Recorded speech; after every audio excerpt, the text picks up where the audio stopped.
Hello बच्चों, let's read the question. And the question says a diatomic gas gamma is equal to 1.4 does 200 joule of work when it is expanded isobarically. Find the heat given to the gas in this process. तो basically इस question को solve करने के लिए जो की concepts use होंगे वो हम लोग देख लेते हैं कि concepts to solve this question है। अगर इसमें पहला देखें तो हम लोग जानते हैं कि जो मतलब amount of heat transferred Q is equal to हो जाता है work done plus change in internal energy. ये फर्स्ट लॉ ऑफ थर्मोडायनेमिक्स है। अगर देखें तो हम लोग जो दूसरा पॉइंट इस क्वेश्चन को सॉल्व करने के लिए यूज करेंगे, जानते हैं हम लोग का जो वर्क डन होता है वो हो जाता है P into delta we.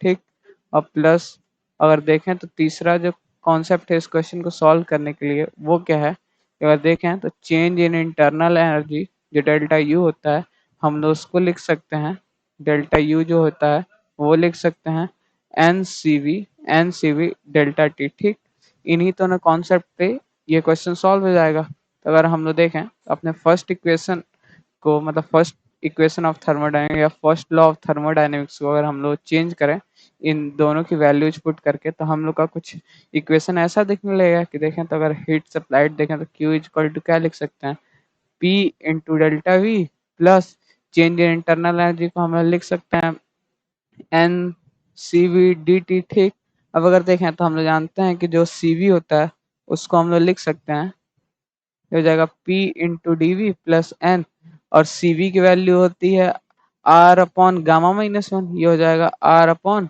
Gamma minus one into D T. ठीक, ये हो गया। अब अगर हम लोग देखें तो क्या कर सकते हैं हम लोग, अगर हम लोग आइडियल गैस इक्वेशन देखें P V is equal to N R T, तो वहां से हम लोग क्या लिख सकते हैं, P V is equal to N R T से अगर हम लोग यहाँ पे देखें तो हम लोग क्या लिख सकते हैं, पी डेल्टा वी प्लस ये क्या हो जाएगा, अगर देखें P V is equal to N R T है तो वहां से क्या लिख सकते हैं, P delta V upon gamma minus one. चूंकि हम लोग लिख सकते हैं P V is equal to होता है एन आर टी, तो यहाँ से एन आर डेल्टा टी को लिख सकते हैं पी डेल्टा वी सिंपली। अब अगर उसी तरीके से अगर देखें तो हम लोग इसको क्या लिख सकते हैं, पी डेल्टा वी अगर कॉमन ले लें, पी डेल्टा वी कॉमन ले लें तो हम लोग क्या हो जाएगा one plus one upon gamma minus one. ठीक, ये हो गया one plus gamma minus one. और हम लोग को बस वैल्यूज पुट कर लेनी है। तो अगर देखें P delta we work done होता है, अगर हम लोग देखें तो हम लोग का क्या आ गया, क्यू इक्वल टू आ गया है P D V one plus one plus one sorry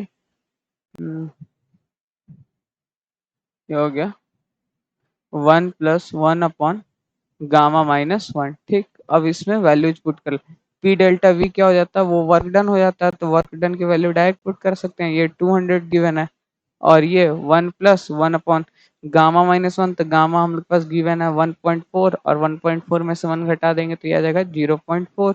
अगर इसको सॉल्व करें हम लोग तो ये क्या हो जाएगा 0.4 और ये प्लस वन 1.4, ये हो जाएगा 3.5, तो ये हो जाएगा 200 इंटू 3.5।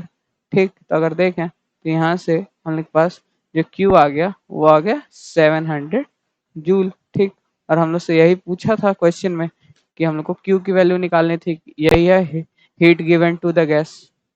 तो so the final answer is 700 joule. Hope you understand it well. All the best, thank you.